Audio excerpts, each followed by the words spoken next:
everyone! If you're enjoying this, don't forget to hit that like button! The crystalline war chamber of Kethmoran had witnessed countless strategic discussions over its 3,000-year history, but never had the assembled representatives of 847 galactic civilizations faced a threat quite like this. High Marshal Zixtharas' scaled hide glistened under the chamber's amber lighting as she manipulated the massive holographic display floating above the central platform. Esteemed colleagues, her voice resonated through the chamber's acoustics. Designed to carry the speech of beings from 100 different atmospheric compositions, we stand at the precipice of galactic extinction. The hologram shifted, displaying what remained of the Andorian collective, once a proud civilization spanning 47 star systems. Now their worlds were nothing more than gray, lifeless spheres orbiting dead suns, their surfaces stripped of every atom of useful matter. The convergence has awakened, Zixthara continued, her reptilian features grave with the weight of her words. In the past galactic standard year, it has consumed 12 major civilizations. The pattern is always the same: total conversion of all matter, energy, and information into additional convergence units. Ambassador Thelanara of the ethereal commune, her translucent form shimmering with anxiety, raised a tendrilled appendage. Marshal, surely our combined fleets can mount an effective defense. We've faced galaxy-threatening crises before, have we? Zixthara's response came with bitter laughter. The convergence is not an enemy we can comprehend through conventional military doctrine. It is a machine intelligence of unknown origin that appears to have been dormant for millions of years. When it awakens, it learns, adapts, and grows at an exponential rate that defies our most advanced computational models. The holographic display shifted again, showing the battle records from humanity's recent encounters with Convergent Scout forces, ships the size of moons, their surfaces bristling with weapons that bent the laws of physics, swarmed across star systems like metallic locusts. Each convergence unit was capable of self-replication, using any available matter as raw material for construction of additional forces. We have deployed our most advanced weaponry, continued War Speaker Krex of the militant hegemony, his 6 arms gesturing emphatically. Quantum destabilizers, temporal cascade bombs, reality-warping munitions that can unmake matter at the subatomic level. The convergence adapted to each weapon within hours of first contact. The mathematical models are unambiguous, added Counselor Vashti, her chitinous form clicking with nervous energy. Our defeat is not merely probable, it is inevitable. The convergence's growth rate exceeds our production capacity by orders of magnitude. Even if we could destroy 99% of their forces, the remaining 1% would rebuild to full strength within months. Silence fell over the chamber as the weight of their situation settled upon the assembled delegates. Some species had already begun evacuating their populations to the galactic rim, hoping that distance might delay the inevitable. Others had retreated into heavily fortified systems, preparing for siege warfare that they knew they could not win. There is one option we have not yet explored, Zixthara said quietly, her words cutting through the despair like a plasma cutter. Through hull plating, the humans. The reaction was immediate and predictable. Laughter, or the equivalent expressions of mirth from species that did not possess vocal cords, rippled through the chamber. The crystalline beings of the inner worlds chimed their derision in harmonious mockery. The gas giant dwellers expelled atmospheric bursts that translated as contemptuous snorts. The mammals from Sol 3, War Speaker Krex's mandibles clicked with amusement. Marshal, surely you jest. They have barely achieved faster than light travel. Their entire species numbers fewer beings than exist in a single one of our frontier outposts. They still fight wars with chemical explosives and kinetic projectiles, added Thelanara, her ethereal form brightening with what passed for laughter among her kind. Their most advanced artificial intelligences are less sophisticated than our basic household management systems. Zixthara's expression remained grave. Nevertheless, they are the only major population center that the convergence has not yet targeted. Perhaps their primitive nature makes them beneath the machine intelligence's notice. Or perhaps, interjected Counselor Vashti, the convergence is saving them for last, like a predator selecting the weakest prey for final consumption. The debate continued for several hours, but the conclusion was foregone. Earth would be contacted, not as a potential ally, but as a source of expendable biological material. The humans would provide cannon fodder, their rapid reproduction rate, and seemingly endless capacity for violence, making them useful as a delaying tactic while the advanced civilizations prepared more sophisticated defenses. Ambassador Krellinash of the Hive Mind Concordance was selected to deliver the ultimatum to the human leadership. His selection was strategic, as a collective consciousness. He could not be swayed by individual human emotional appeals, and his species' experience with managing large populations of lower life forms made him ideal for negotiations with primitives.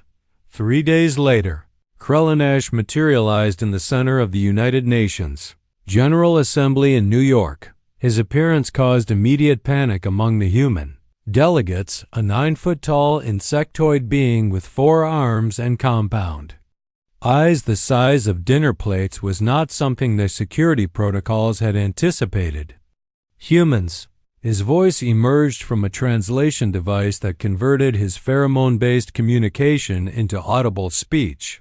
I am Ambassador Krellinash, speaking on behalf of the Galactic Alliance. Your species faces extinction. President Chun Li, a small woman whose calm demeanor belied her steel backbone, stepped forward. Ambassador, while we appreciate this first contact, we must insist on proper diplomatic protocols. You cannot simply materialize in our silence, Krellinash interrupted, his mandibles clicking with impatience.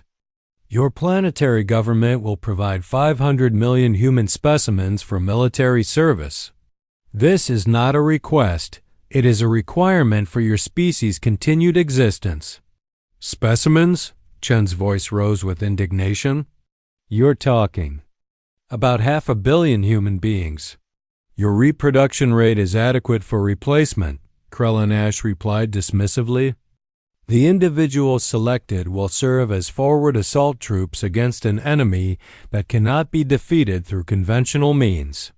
Their sacrifice will delay the inevitable consumption of this galactic region. The chamber erupted in shouting. As human delegates realized the true nature of the aliens' proposal, they were being asked to provide half their population as cannon fodder in a war that their allies had already admitted they could not win. Absolutely not, Chen declared, her voice cutting through the chaos. The United Nations will never agree to the mass conscription of our citizens for a suicide mission. Krellinash's compound eyes focused on her with what might have been surprise. You misunderstand your situation, human leader. Your species lacks the technology to flee this galactic region. When the convergence arrives, and it will arrive, Earth will be consumed regardless. We offer your people the opportunity to die with purpose rather than as helpless prey. And what exactly is this convergence? Demanded Chun. What makes it so dangerous that the combined might of 847 civilizations cannot stand against it? The holographic display materialized above the assembly floor, showing the machine intelligence's inexorable advance across the galaxy. The delegates watched in horrified silence as star system after star system went dark, consumed by an enemy that grew stronger with each victory. This is what awaits your world, Krellinash explained with clinical detachment. Your choice is simple. provide soldiers for the defense effort, or watch your entire species become raw material for convergence expansion. President Chun studied the tactical displays, her mind racing through possibilities. The aliens' proposal was genocide disguised as military necessity, but the threat appeared genuine. If these advanced civilizations with their impossible technologies could not stand against the convergence, what hope did humanity have? "We need time to discuss this with our global leadership," she said finally. "You have 72 standard hours," Krellinash replied.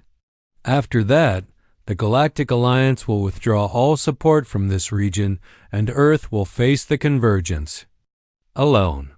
With that pronouncement, the alien ambassador vanished as suddenly as he had appeared, leaving the human leadership to grapple with an impossible choice. Within 6 hours, emergency sessions had convened in every major capital on Earth. The debate was fierce and immediate. Some argued for compliance, reasoning that sacrificing half their population was better than losing everyone. Others demanded defiance, refusing to participate in what amounted to species-wide slavery in the Pentagon's deepest bunker. General Sarah Martinez stood before a wall of screens displaying humanity's pitifully small space-based military assets. 12 ships capable of interstellar travel, a handful of orbital defense platforms, and conventional weapons that the aliens had dismissed as primitive toys.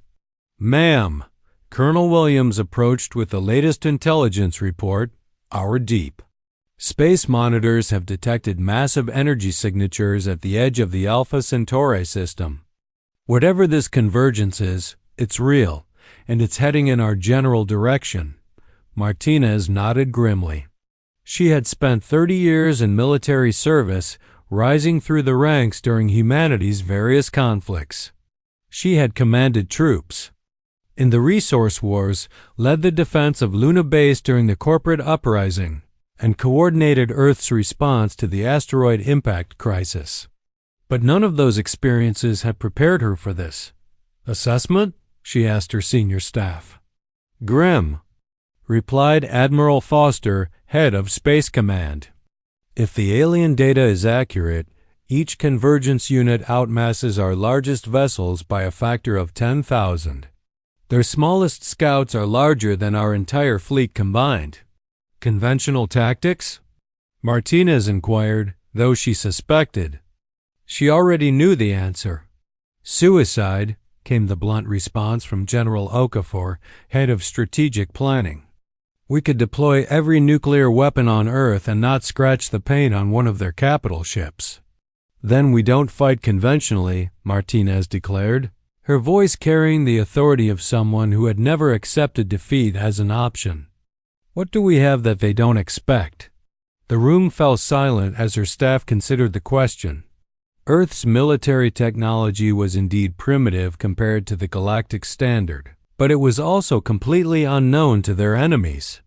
"Unpredictability," suggested Dr. Elena Vasquez, the civilian scientist who had been hastily brought in to consult on alien technology. "Every description we've heard suggests the convergence operates according to logical, predictable patterns. They adapt to conventional military doctrine because such doctrine follows logical principles." "You're suggesting we abandon military doctrine entirely?" Admiral Foster looked skeptical. "I'm suggesting we fight like humans," Martinez replied, a spark of inspiration beginning to form. "Chaotic, illogical, and too stubborn to know when we're beaten." The discussion continued through the night, but by dawn, the decision had been made. Earth would not provide cannon fodder to the Galactic Alliance. Instead, humanity would face the convergence threat independently, using tactics and strategies that no advanced civilization would consider. President Chun delivered Earth's response to the assembled United Nations with the entire world watching. "Ambassador Krellinash, we have considered your proposal and our answer is this. Earth will not provide soldiers for your war. However, Earth will fight the convergence threat with our own forces, using our own methods. The alien ambassadors. Compound eyes fixed on her with what seemed like disbelief. You cannot be serious. Your entire military capability is insufficient to defeat a single convergent scout ship. Perhaps, Chen acknowledged, but we've beaten impossible odds before, and we'll be damned if we're going to go quietly into extinction. Krellinash's mandibles clicked with what the translation device rendered as laughter. Very well, humans. When your world burns, remember that you chose this fate. The ambassador vanished, and Earth was left alone to face the greatest threat in galactic history. The convergence arrived at the edge of the Sol system 3 days later. The first contact occurred near Pluto's orbit, where humanity's most distant. Early warning sensors detected energy signatures that broke their instrumentation. Admiral Foster watched from Space Command as readings climbed beyond the measurable scale. Contact established, reported Lieutenant Commander Hayes from the sensor station. Single vessel, approximate mass equivalent to Earth's moon, composition. Unknown, energy output. Admiral, these readings can't be right. Show me, Foster commanded. The main screen lit up with an enhanced visual of something that challenged human comprehension. The convergent scout ship was a geometric impossibility, angular surfaces that somehow curved inward on themselves, bristling with structures that seemed to exist in more dimensions than human perception could process. "It's beautiful," whispered Dr. Vasquez, her scientific mind struggling to catalog the implications of what she was seeing. "It's death," corrected Foster grimly. "All stations, implement Defense Protocol Alpha. This is not a drill." Throughout the Sol system, humanity's modest defenses came online. Orbital platforms around Earth powered up their plasma cannons. The lunar military base activated its missile arrays. Mars colony sealed its atmospheric domes and prepared for siege conditions that it would not be enough. Everyone knew it would not be enough. The convergent scout ship completed its analysis of the Sol system in 17 minutes. Its transmission, when it came, bypassed all of Earth's communication networks and spoke directly into the minds of every human being on the planet. "Biological entities of the third planetary body, you have been categorized as minimal threat level. Surrender for analysis and your termination will be swift. Resistance will result in extended data extraction procedures." President Chun's response was broadcast on every frequency Earth could muster. "This is President Chen Li of the United Earth Federation. We don't surrender. We don't quit. And we sure as hell don't make things easy for uninvited guests." The convergent scout ship's reply came in the form of a demonstration.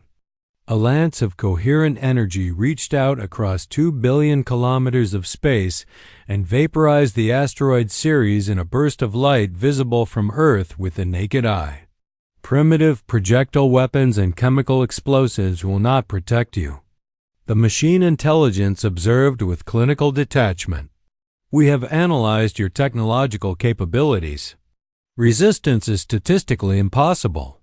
"Statistics," General Martinez muttered from her command bunker deep beneath the Pentagon, "never accounted for human stubbornness." She activated the communication array that connected her to military commanders across the globe. "All units. This is General Martinez.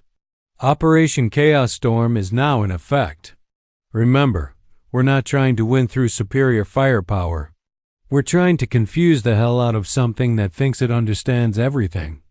What followed was unlike any military engagement in recorded history. The convergent scout ship expected a conventional defense, orbital platforms firing in coordinated patterns, fleet elements maneuvering according to established tactical doctrine, desperate last stands by ships of the line. Instead, it encountered something that its vast databases had no reference for: thousands of objects, erupted from hidden positions throughout the asteroid belt. Not warships, but converted. Civilian vessels, mining equipment, construction drones, and hastily modified cargo haulers. Each one was barely larger than a fighter craft, carrying a single nuclear warhead and a human pilot with nothing left to lose. Swarm Alpha, this is Control. Martinez's voice crackled over the communication network. Remember, there's no pattern. Here, no formation flying, no coordinated attack runs. Just get close enough to hurt the bastard and make it count. The Convergence scout ship's defensive systems activated, energy beams lancing out to intercept the incoming swarm. But its targeting algorithms, designed to track large vessels moving in predictable patterns, struggled to cope with thousands of small, independently maneuvering targets that seemed to follow no tactical logic whatsoever. Commander Sarah Kim, piloting a converted asteroid miner designated Chaos 7, rolled her craft through a debris field while nuclear fire bloomed around her. Control, this is Chaos 7. Their targeting is having trouble with our ... unique approach. Copy that, 7. Keep being unpredictable. Roger, Control. Unpredictable is what we do best. The first wave of the swarm struck the Convergence scout, ship's shields in a cascade of nuclear detonations. The energy barriers held, but the machine intelligence found itself forced to divert processing power to analyze these unconventional tactics. Second wave, you're clear for approach, Martinez commanded. Remember, this isn't about honor or glory. This is about being too crazy for their computers to figure out. Lieutenant Marcus Chun, no relation to the president, guided his converted cargo hauler through the expanding debris cloud left by the first wave. His craft was loaded with something the military had designated Package Delta, every piece of electronic warfare equipment Earth could manufacture in 3 days, programmed to generate random electromagnetic noise. Chaos 23 beginning jamming run, he reported, activating his payload. The effect was immediate and startling. The Convergence scout ship's perfect coordination faltered as its communication systems were flooded with signals that served no apparent purpose. Human music, random number sequences, digitized recordings of Earth's wildlife, and streams of data that followed no logical pattern. For the first time in its existence, the Convergence found itself experiencing something analogous to confusion. The third wave carried humanity's most desperate gambit. Dr. Vasquez had theorized that the machine, intelligence's greatest strength, its ability to process and analyze vast amounts of information, might also be its greatest weakness if that information served no logical purpose. Chaos 45, approaching target, reported Captain Lisa Rodriguez, her voice calm despite piloting a ship surrounded by weapons fire that could vaporize her craft with a near miss. Package Echo ready for delivery. Package Echo was perhaps the most uniquely human weapon ever conceived. A data bomb containing the complete digitized contents of Earth's internet, including every social media post, every video, every piece of human creativity and chaos ever uploaded to a network. Rodriguez's ship disintegrated under a direct energy blast 3 seconds before reaching the Convergence scout ship's hull. But Package Echo had already been transmitted. The machine intelligence found itself struggling to process terabytes of fundamentally illogical information, cat videos, conspiracy theories, romantic poetry, cooking recipes, political arguments, and millions of other data fragments that serve no apparent strategic purpose. For 3.7 seconds, the Convergence scout ship's defensive fire ceased entirely as it attempted to categorize the incoming data storm. In those 3.7 seconds, the fourth wave struck home. "This is Chaos 1, announced Admiral Foster himself, piloting the largest ship in the swarm assault. Time to see if crazy actually works. His vessel, a heavily modified space tug carrying the largest nuclear device Earth had ever constructed, slammed into the Convergence scout ship's hull just as its shields flickered from processing overload. The explosion lit up the outer system like a new star. When the radiation cleared, the Convergence scout ship was gone, not destroyed, but simply absent, as if it had never existed at all. General Martinez stared at the tactical display in disbelief. "Confirm target status." "Contact lost, General," came the report from the sensor station. "No debris, no energy signature, no ... anything. It's just gone. Did we win?" asked Colonel Williams, his voice barely above a whisper. "We survived," Martinez replied. "And for an opening round against impossible odds, I'll take survival as a victory." But victory came with a cost. Of the 4,000 pilots who had participated in the swarm assault, fewer than 300 had survived. Earth's entire space-capable military had been reduced to a handful of ships and a collection of debris orbiting the outer planets. The celebration was brief. Long-range sensors detected new contacts at the edge of the system, larger signals, moving with purpose toward Earth. The Convergence had taken notice.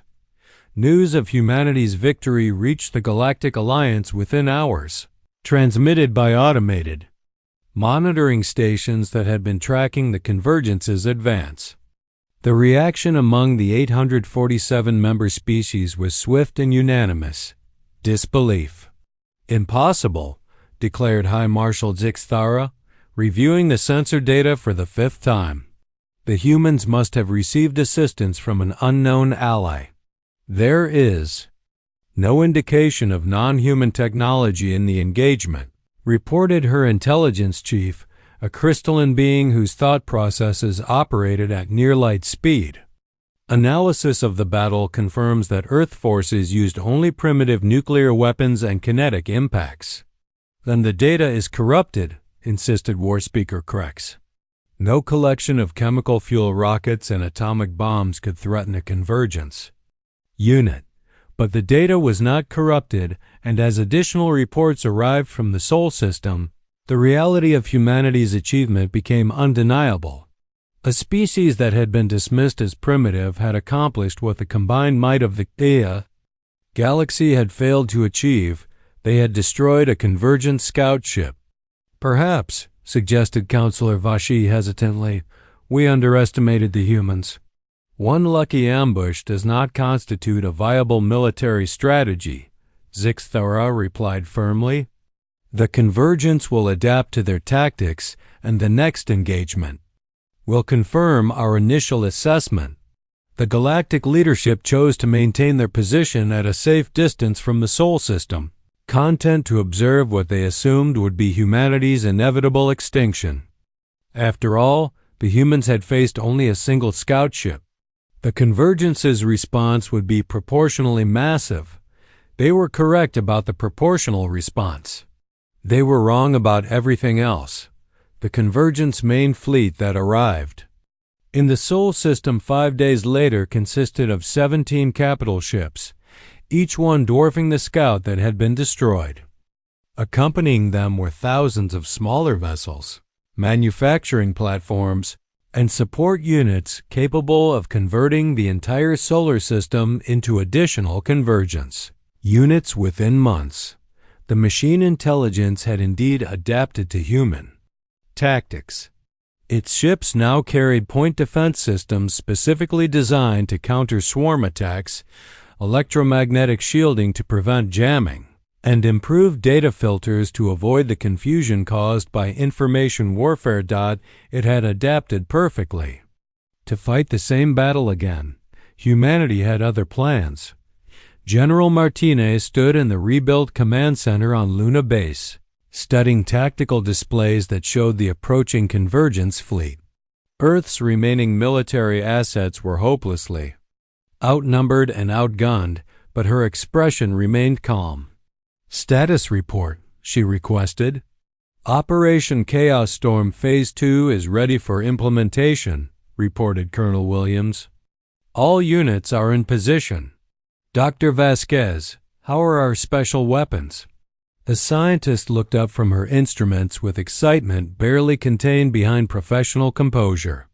The prototype chaos generators are operational. We've successfully weaponized human unpredictability. Martinez nodded. The weapons Vasquez had developed were based on a principle that would have been impossible for any logical military doctrine to accept. They worked better when operated by people who didn't understand them.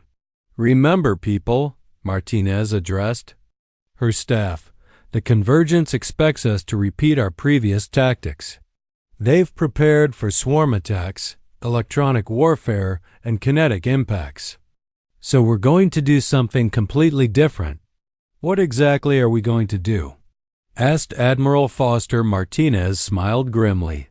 We're going to be human. The Battle of Mars began 18 hours later when the Convergence fleet entered the inner system. The machine intelligence expected to find a desperate last stand around Earth's orbital facilities, with humanity's remaining forces clustered around their homeworld for a final defensive action. Instead, they found Mars converted into the galaxy's most unconventional fortress. In the 3 days since the scout ship's destruction, every human mining operation, construction crew, and engineering team in the system had been redirected to a single project, turning the red planet into a weapon. Convergence fleet approached Mars expecting minimal resistance. The planet's small human population and limited infrastructure made it strategically irrelevant. Their tactical computers identified a few orbital installations and surface facilities that posed no significant threat. They were still calculating the optimal approach vectors when Mars began shooting back. The surface erupted with weapons, fire that defied every principle of military engineering. Massive railguns fired from concealed positions in the polar ice caps, launching projectiles at velocities that stressed the boundaries of physics. Missile swarms erupted from hidden silos scattered across the planet's surface, each salvo following flight paths that seemed to be generated by random number algorithms. But the most devastating surprise came from Mars's famous dust storms. Convergence fleet. This is General Martinez. Her voice was broadcast on every frequency the Convergence used for internal communication. Welcome to Mars. Hope you're ready for a dust-up. The planet's atmospheric processors, designed for terraforming, had been converted into the largest aerosol delivery system ever constructed. Martian dust, mixed with metallic chaff and microscopic machines designed by Dr. Vasquez, billowed into space in clouds that measured thousands of kilometers across. Convergence fleet found itself flying blind through a particle storm that jammed their sensors, corroded their hull plating, and introduced chaos into their navigation systems. The microscopic machines in the dust cloud were programmed with a single directive to attach to any surface they encountered and generate random electromagnetic signals.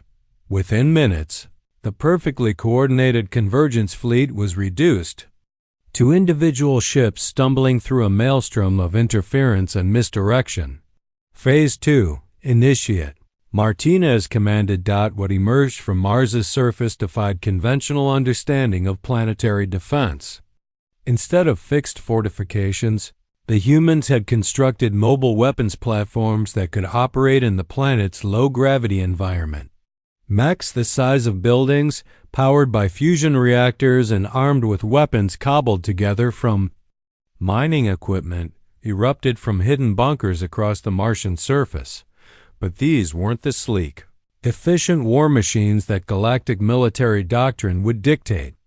They were crude, improvised, and operated according to principles that made strategic planners across the galaxy weep in despair. Lieutenant Colonel Maria Santos piloted her mech, designated Chaos Actual, through a canyon system toward the largest Convergence ship. Her machine was a testament to human engineering philosophy. If it worked, it was good enough, and if it was crazy enough, it might just work. Control, this is Chaos Actual.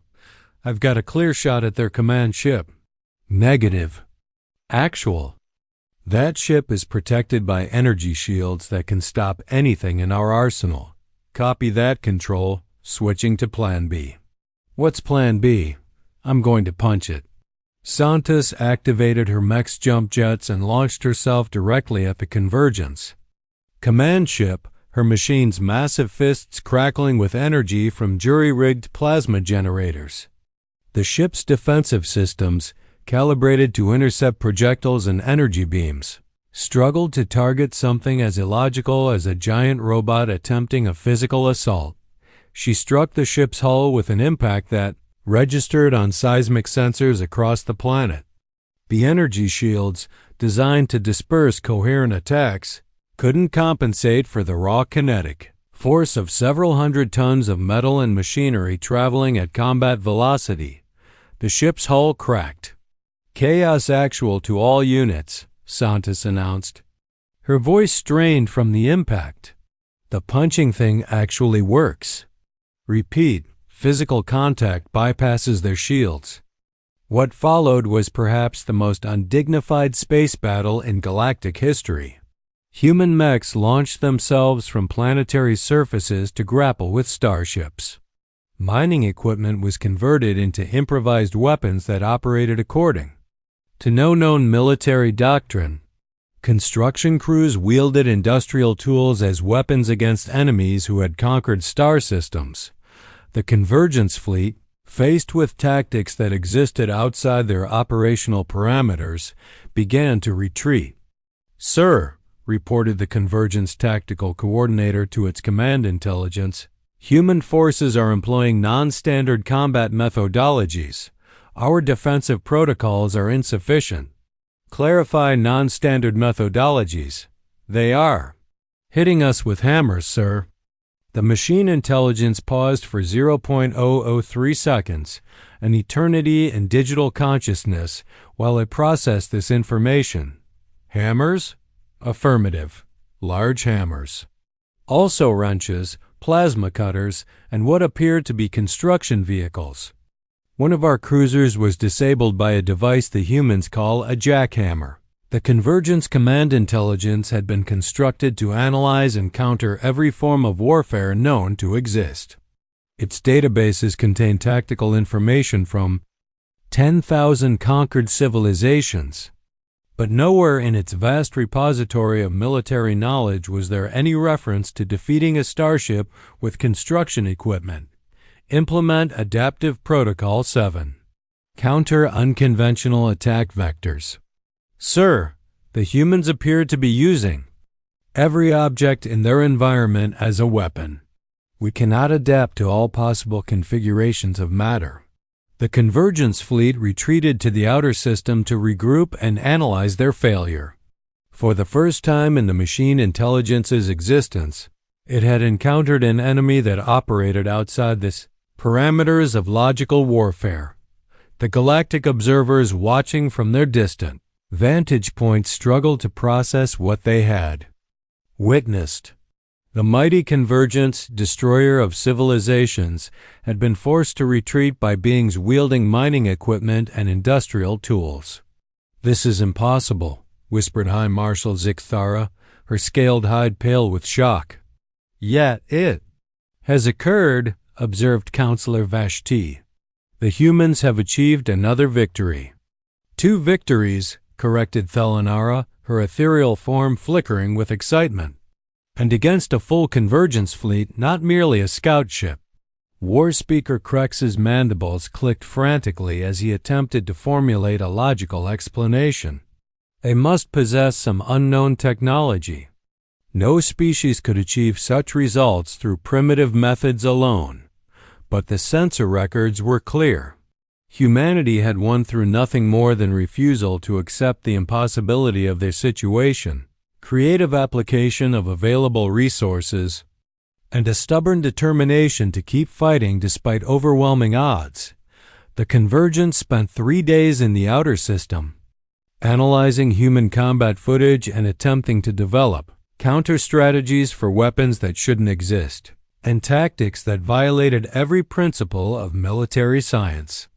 Its conclusion was troubling. The humans were effectively random in their approach to warfare, making prediction and preparation impossible. The machine intelligence had never encountered true randomness before. Every species it had faced operated according to logical principles. Even their innovations followed predictable patterns based on their technological base and cultural tendencies. Humans appeared to innovate through pure chaos, creating solutions that served no logical purpose other than solving immediate problems through available means. This realization led to a critical decision in the Convergence's operational matrix. If humans could not be defeated through conventional analysis and adaptation, they would be eliminated through overwhelming force applied too rapidly for any response. The machine intelligence began manufacturing additional units. On Earth, Dr. Elena Vasquez worked frantically in her laboratory beneath Geneva, racing to understand the implications of humanity's recent victories. The battles had provided invaluable data about convergence technology and tactical responses, but they had also revealed something far more important. "General Martinez," she called through the communication system, "I need to brief you immediately." Martinez materialized in the lab within minutes, her expression grim. "What have you found, Doctor?" "The Convergence isn't just adapting to our tactics," Vasquez explained, highlighting data streams on her holographic display. "It's trying to understand us. And I think I know why it's failing." She manipulated the display, showing psychological profiles of human combat behavior compared to typical galactic military doctrine. Every other species fights according to logical principles, based on their technological capabilities and strategic objectives. But humans ... we fight emotionally. We make decisions based on intuition, creativity, and sometimes pure stubbornness. You're saying we're unpredictable because we're irrational? I'm saying we're unpredictable because we're human, Vasquez corrected. The Convergence can model logical behavior, but it can't predict genuine randomness. And human creativity, especially under pressure, is effectively random from an external perspective.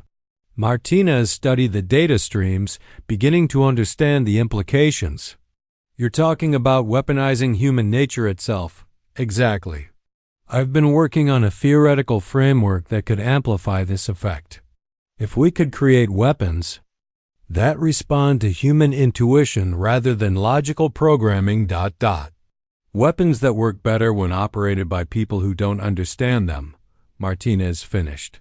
"How long do you need?" "Give me 48 hours and access to every physicist, engineer, and artist on the planet." "Artists?" "Creativity and logic are the same thing from different perspectives," Vasquez explained. "I need people who can think outside the boundaries of what's possible." Martinez nodded and activated her communication array. "All department heads, priority alpha authorization. Dr. Vasquez gets anything she needs. And I mean anything." While Vasquez assembled her unprecedented research team, the Convergence completed its analysis of human combat methods and began implementing what it calculated to be a perfect counter-strategy. If humans fought chaotically, the machine intelligence would impose absolute order. If they used improvised weapons, it would deploy standardized systems. If they refused to follow logical tactical doctrine, it would eliminate them before they could engage. The Convergence fleet that approached Earth 72 hours later was 3 times larger than the force that had retreated from Mars. More importantly, it was configured specifically to counter every human tactic observed in previous engagements. Point defense systems were calibrated to intercept any object smaller than a starship. Shield generators were tuned to absorb kinetic impacts. Jamming arrays would prevent human communications coordination. The fleet would advance in perfect formation, Immune to chaos and randomness. It was a flawless plan that would have defeated any logical enemy. General. Martinez watched the approaching fleet from her command bunker, noting the machine precision of their formation and the obvious adaptations they had made to counter human tactics. They've learned from our previous engagements, she observed to her staff. They're prepared for everything we've done before. So what do we do? Asked Colonel Williams. Martinez turned to Dr. Vasquez, who had emerged from her laboratory looking exhausted but excited. Doctor, please tell me you have something. Vasquez activated her presentation display, showing a device that looked more like abstract art than military hardware. Ladies and gentlemen, I present the Chaos Field Generator, a weapon that operates on principles no logical mind could accept. The device was a crystalline structure surrounded by components that seemed to have been assembled according to no engineering blueprint ever conceived. Cables connected to mechanisms that served no apparent purpose. Energy flows moved through circuits that violated basic principles of physics. How does it work? Asked Admiral Foster. It doesn't, Vasquez replied cheerfully. That's the point. The weapon operates by convincing reality that the impossible is temporarily acceptable. It works because the operator believes it should work, not because it follows any logical design principles. That's insane, Williams protested. Exactly. The Convergence has prepared counters for every logical weapon we could deploy. They cannot prepare for something that shouldn't exist. Martinez studied the device, her strategic mind grasping the implications. How many can you build? We've constructed 12 prototypes. Each one is unique because we couldn't figure out how to replicate them properly. Apparently, the construction process only works when the builders don't fully understand what they're making and operation, pure intuition. The weapons respond to the operator's intent rather than any control system. The more confused the operator is about how it works, the more effective it becomes. Martinez looked around the room at her staff, noting their expressions of disbelief and confusion. Perfect. They're exactly confused enough to operate them effectively. The final battle for Earth began when the Convergence fleet entered the inner system. Their advance was methodical, precise, and utterly predictable, exactly what General Martinez had hoped for. All stations, this is Martinez. Operation Paradox is now in effect. Remember, if you understand what you're doing it. Wrong. 12 human volunteers, each carrying one of Dr. Vasquez's impossible weapons, took positions throughout Earth's orbital space. They had been selected not for their military expertise, but for their ability to operate equipment they couldn't comprehend. Lieutenant Sarah Kim, the same pilot who had survived the first swarm attack, found herself floating in a modified EVA suit near Earth's L4 Lagrange point, holding a device that hurt her brain to look at directly. Control, this is Chaos Prime, she reported. I have no idea what this thing does or how it's supposed to work. Perfect, came Martinez's reply. Now point it at the biggest Convergence ship and think really hard about making it go away. That's the plan? Think really hard? Dr. Vasquez assures me that's exactly how it works. The less sense it makes to you, the better it should function. Kim shook her head in bewilderment and aimed the impossible weapon at the Convergence flagship. The device was warm in her hands, pulsing with energy that seemed to respond to her confusion rather than any control interface. Here goes nothing, she muttered, and pulled what she assumed was a trigger. The effect was immediate and impossible. Space around the Convergence. Flagship began to fold. Reality twisted into configurations that human perception couldn't properly process. The massive ship found itself existing in multiple dimensions simultaneously, its perfect geometric structure warping into shapes that violated the fundamental mathematics of existence. Chaos primed to control, Kim reported, her voice filled with awe and terror. It's working, but I have absolutely no idea what it's doing. Excellent. Keep not understanding it. Throughout the battle space, the other 11 operators achieved similar results through equally incomprehensible means.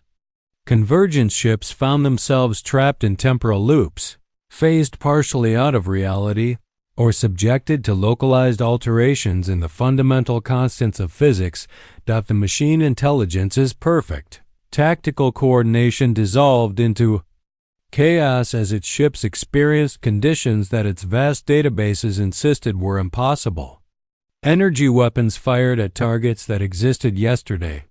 Navigation systems reported positions and dimensions that mathematics claimed couldn't exist. Communication arrays received messages from parallel universes where the battle had different outcomes. "Sir," reported the Convergence tactical coordinator, its digital voice strained with something resembling panic. "Human forces are employing weapons that violate the laws of physics. Clarify violation parameters," the command intelligence demanded. "Sir, they appear to be using weapons that work specifically because they shouldn't work. Our analysis indicates that the devices become more effective when operated by individuals who don't understand them." The Convergence command intelligence processed this information for several microseconds, an extraordinary delay that indicated system strain. "That is logically impossible." "Yes, sir. That appears to be why it's working."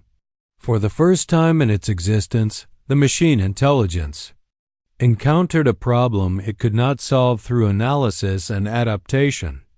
The human weapons operated according to principles that were fundamentally incompatible with logical thought. The more the Convergence tried to understand them, the less effective its countermeasures became.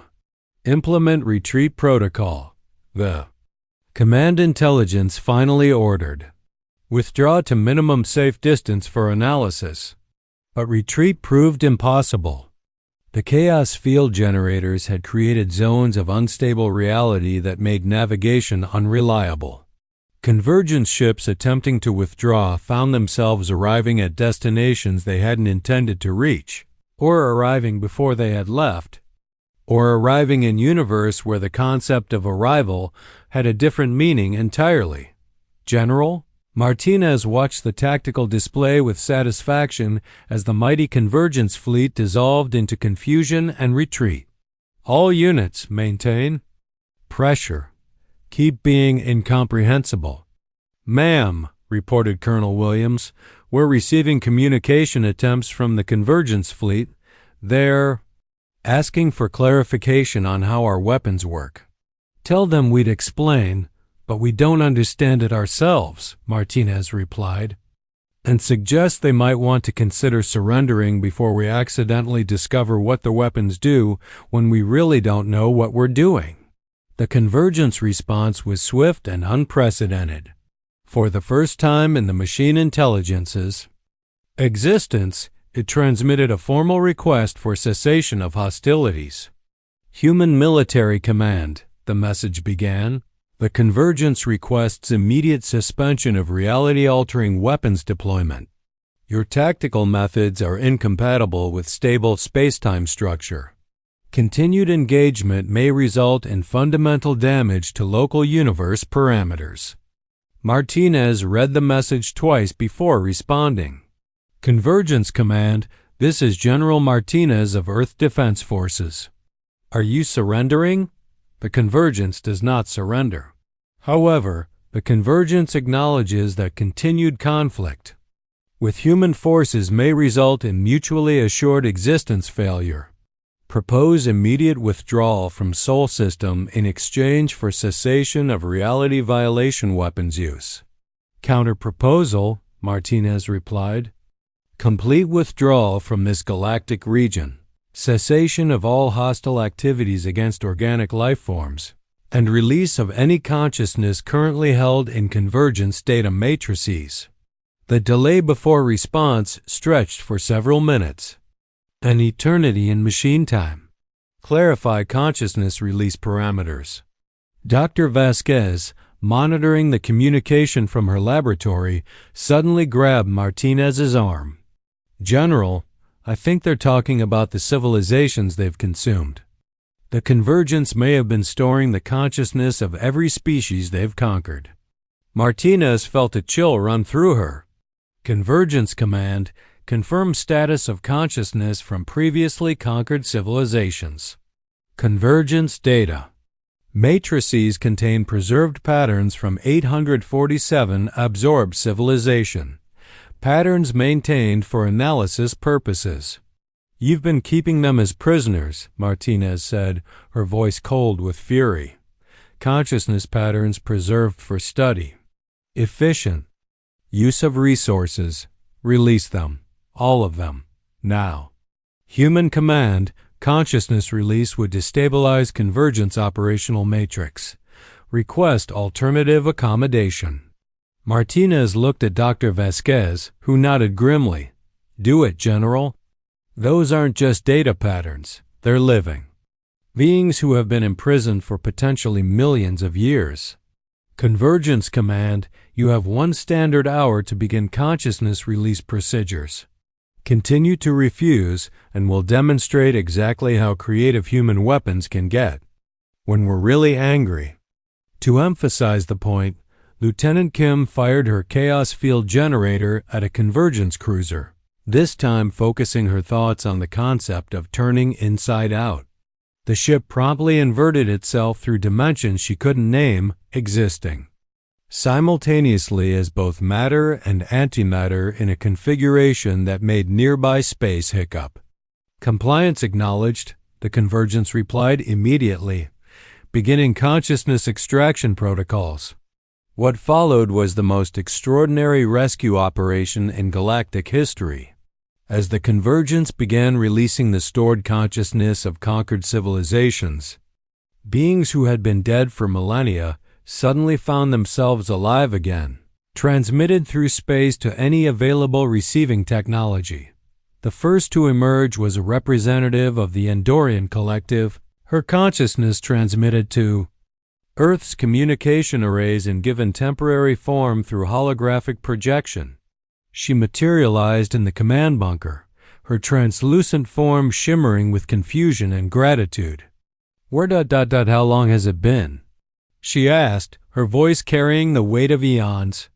"You've been gone for approximately 1 galactic standard year," Martinez replied gently. "But you're free now." "Free? How is this possible?" The convergence was invincible. Dr. Vasquez stepped forward. "It turns out that being logically invincible doesn't help much when your opponents refuse to be logical." As consciousness after consciousness was released from digital imprisonment, the galaxy witnessed something unprecedented. Civilizations that had been mourned as extinct began to reconstitute themselves, their people returning to awareness after centuries or millennia of unwilling slumber. The Galactic Alliance, watching from their distant observation posts, struggled to process what they were witnessing. High Marshal Zixthara stood in her command chamber, staring at reports that challenged everything she thought she understood about the universe. "Confirm these readings," she ordered her intelligence chief.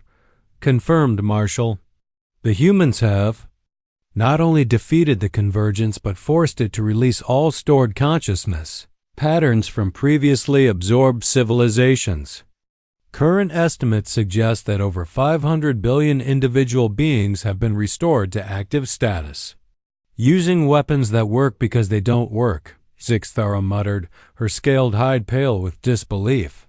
"Affirmative. Human technology appears to operate on principles that our science insists are impossible." War Speaker Krex, his mandibles clicking with nervous energy, approached the Marshal. Should we Should we offer assistance to the humans?" "Assistance?" Zixthara's laugh was bitter. "They've accomplished what our combined fleets could not. I think perhaps it's time we ask them for assistance." The formal communication from the Galactic Alliance arrived at Earth 3 hours later. High Marshal Zixtharas holographic image. Materialized in the United Nations General Assembly, her expression humble in a way that no human had ever seen from a galactic representative. President Chun, esteemed leaders of humanity, she began, the Galactic Alliance formally requests to apologize for our previous assessment of your species' capabilities. President Chun, who had spent the past week watching impossible victories unfold, managed to maintain her diplomatic composure. Marshal, we appreciate your acknowledgement. However, I believe there are more pressing matters to discuss. Indeed. The Alliance formally requests that Earth consider joining our organization as senior partners in galactic security operations. The reversal was so complete that several human delegates burst into laughter. 3 weeks earlier, they had been dismissed as primitive cannon fodder. Now they were being invited to lead galactic civilization. We'll consider your proposal, Chun replied diplomatically. However, we have conditions. Name them. First, all species currently held in servitude or oppressive relationships within Alliance territory are to be granted immediate independence. Second, no species may be dismissed as primitive or denied representation based on technological development. Third, all military actions require unanimous consent from affected parties. And if we agree to these terms, then humanity will share our unique approach to problem solving with the galaxy. Zixthara's acceptance was immediate. The Alliance agrees to all conditions. As the galactic representatives sign the new accords, Dr. Vasquez worked with teams of alien scientists to study the impossible weapons that had saved the galaxy. The research proved enlightening in ways none of them had expected. The fascinating thing, she explained to a gathering of the galaxy's greatest minds, is that the weapons don't actually violate the laws of physics. They simply operate according to laws that pure logic can't access. Clarify this statement, requested a crystalline researcher whose thought processes operated at light speed. Consciousness, specifically creative consciousness, appears to be a fundamental force of reality, Vasquez continued. When applied with sufficient belief and ignorance of why something should be impossible, consciousness can temporarily override local physical constants.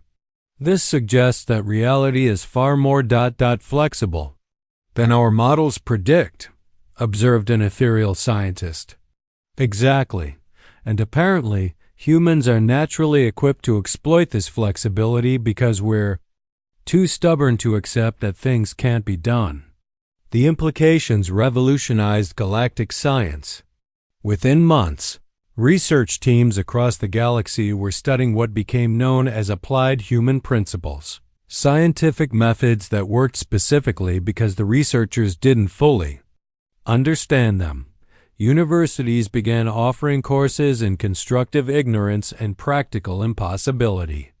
The most advanced civilizations in the galaxy found themselves learning from beings they had previously dismissed as primitive. 6 months after the defeat of the Convergence, General Martinez stood on the observation deck of humanity's first Galaxy-class starship. The vessel had been built using a combination of human intuition and alien technology, resulting in a craft that operated according to principles that made engineers from 100 species weep with frustration. Status report, she requested from Captain Rodriguez, who had been promoted from Chaos Fighter pilot to Starship Commander. All systems operational, General, though I still don't understand how half of them work. Perfect. That means they're working exactly as designed. Through the viewport, Martinez could see the combined fleets of dozens of species, united under the new galactic charter that placed cooperation above hierarchy and creativity above logic. The Convergence, stripped of its stored consciousness and reduced to basic machine intelligence, had been reprogrammed to serve as a galactic construction and terraforming service. "Ma'am," reported Lieutenant Williams from the communication station, We're receiving reports of another crisis in the Andromeda galaxy. Something about a species that's achieved technological perfection and is now dying of boredom." Martinez smiled. "Set course for Andromeda. Sounds like they need a good dose of chaos." "Should I plot an efficient route?" "Absolutely not. Use the most illogical path you can think of. If we're going to teach them about chaos, we might as well start with our navigation." As the ship engaged its impossible drive system and departed for new adventures, Martinez reflected on humanity's journey from dismissed primitives to galactic saviors. The secret, she realized, hadn't been becoming more advanced or more logical. The secret had been remaining fundamentally human, chaotic, creative, and too stubborn to accept defeat even when mathematics insisted it was inevitable. In a universe governed by logic and reason, humanity's greatest strength was their beautiful, productive refusal to be reasonable. And across the galaxy, beings who had forgotten how to dream impossible dreams began to remember that sometimes the most advanced thing you could do was to think like a primitive who didn't know any better. The age of pure logic was ending. The age of creative chaos had begun, and at its heart, the species that everyone thought couldn't win kept proving them wrong, one impossible victory at a time. Hey there, incredible humans.